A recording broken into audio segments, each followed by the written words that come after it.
بسم اللہ الرحمن الرحیم۔ السلام علیکم ورحمۃ اللہ وبرکاتہ۔ سامعین کرام، آج میں بات کرنے لگا ہوں انسانیت کی، اس انسانیت کی جو تقریباً ہمارے پاکستانی معاشرے میں پاکستان کے اندر ناپید ہو چکی ہے۔ ہاں، البتہ جو لوگ بیرون ملک سیٹل ہیں یا جو لوگ اسلام کو اچھی طرح پڑھتے جانتے اور مانتے ہیں، صرف ان چند لوگوں کے اندر ہی دیکھنے کو ملتی ہے۔ اسی انسانیت سے متعلق میں ایک واقعہ اور قصہ شیئر کرنا چاہتا ہوں۔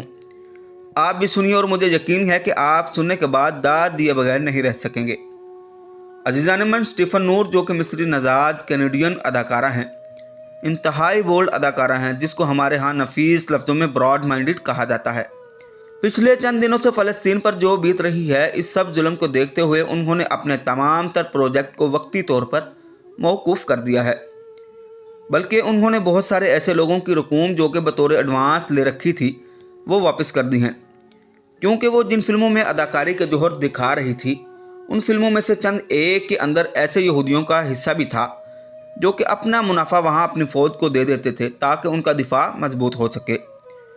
سامعین کرام، انہوں نے نہ صرف اپنا کام موقوف کر دیا تھا، بلکہ وہ ہر ممکن کوشش کر رہی تھی کہ کسی نہ کسی طرح فلسطین تک خوراک اور ادویات پہنچائی جا سکیں، جس کے اندر اپنی ذاتی تعلقات کو استعمال کرتے ہوئے وہ بہت حد تک کامیاب بھی ہوئی۔ تمام تر کام کو ترک کر دینے کے بعد ان کا سارا وقت یا تو ان کوششوں میں گزرتا ہے کہ وہ کس طرح فلسطینی بہن بھائیوں کی مدد کر سکتی ہیں، یا پھر ان دعاؤں کو کرتے ہوئے گزرتا ہے کہ یا اللہ فلسطینی بہن بھائیوں کے حال پر رحم فرما۔ سامعین کرام، چند دن پہلے کی بات ہے کہ وہ اللہ تعالیٰ کے حضور ہاتھ پھیلائے اپنے فلسطینی بہن بھائیوں کے لیے دعا کر رہی تھی کہ اسی دوران دروازے کی بیل بجی۔ انہوں نے دروازہ کھولا تو سامنے میک ڈونلڈ کا ایک رائڈر خوراک کا ایک پیکٹ لیے کھڑا تھا۔ اس نے دروازہ کھلتے ہی وہ پیکٹ محترمہ اسٹیفن نور کو پکڑا دیا۔ اسٹیفن نور نے پیکٹ پکڑنے سے انکار کر دیا اور اس سے پوچھا کہ ہم نے تو کوئی آرڈر نہیں کیا، بلکہ ہم نے تو میک ڈونلڈ کا بائیکاٹ کر رکھا ہے، جس پر رائڈر نے ان کو آرڈر کی تفصیلات دکھائیں اور بتایا کہ آرڈر آپ کے گھر سے کیا گیا ہے اور آپ ہی کا ایڈریس دیا گیا ہے۔ اسٹیفن نور نے رائڈر سے مزید بحث کرنے کی بجائے اپنی بیٹی کو بلا لیا تاکہ اس سے تصدیق کر سکے کہیں اس نے تو نہیں آرڈر کیا۔ عزیزان من، اسٹیفن نور کی بیٹی آئی اور اس نے رائڈر کے سامنے اپنی بیٹی سے پوچھا کہ تم نے میک ڈونلڈ کا آرڈر کیا ہے؟ اس کی بیٹی نے اس بات میں جواب دیا تو وہیں کھڑے کھڑے رائڈر کے سامنے اسٹیفن نے اپنی بیٹی پر تھپڑوں کی بارش کر دی۔ عزیزان من، وہ ساتھ ساتھ بیٹی کو مارتی جا رہی تھی، ساتھ ساتھ روتی جا رہی تھی اور کہتی جا رہی تھی کہ وہاں اسرائیلی ظالم فوج ہمارے مسلمان بہن بھائیوں پر بم برسا کر ان کے جسموں کے ٹکڑے ٹکڑے کر رہی ہے اور پھر وہ ٹکڑے اپنے پالتو کتوں اور پالتو جانوروں کو کھلا رہی ہے، اور تم میں اتنی غیرت بھی نہیں ہے کہ تم ایک ایسے ادارے سے خوراک منگوا رہی ہو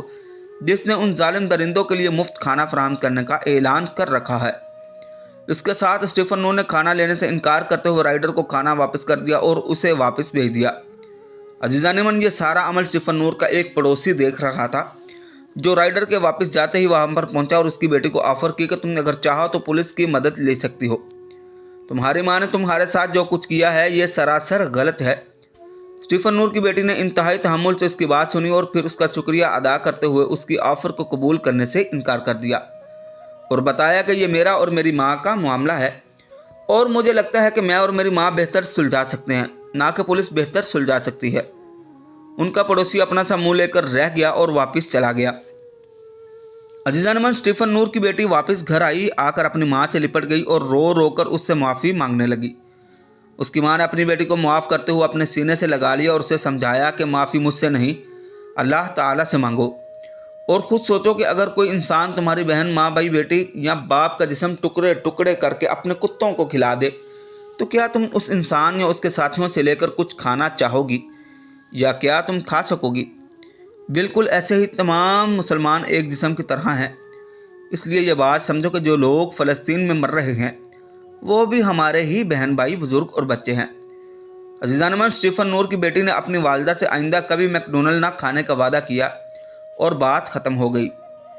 لیکن اس سارے قصے میں میرا صرف ایک سوال ہے کہ یہ کردار وہ ادا کر رہے ہیں جن کو ہم انتہائی بولڈ مائنڈڈ، انتہائی فحش اور پکے جہنمی سمجھتے ہیں۔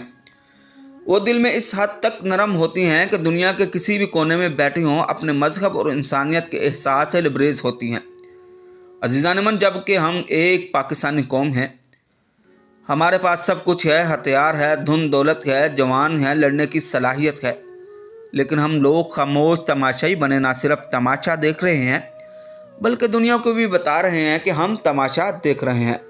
عزیزان من، یہ کہتے ہوئے کہ ہم لوگ گہری نظر رکھے ہوئے ہیں، مجھے سمجھ نہیں آتی کہ جب لوگ کہتے ہیں ہم فلسطینیوں کی حمایت جاری رکھیں گے تو وہ کس قسم کی حمایت ہے جو وہ جاری رکھیں گے؟ اور یہ بات فلسطینیوں کو بھی سمجھ جانی چاہیے جو ان کے بے گور و کفن پڑے لاشوں کو کفن تک نہیں دے سکتے۔ ارے وہ لوگ ان کی حمایت کیا خاک کریں گے؟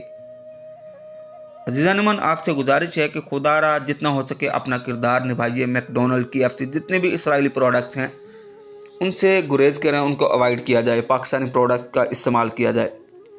امید کرتا ہوں آپ کو ہماری آج کی ویڈیو پسند آئی ہوگی، تو آپ سے گزارش ہے کہ کمنٹ میں اپنی رائے لازمی دیجیے۔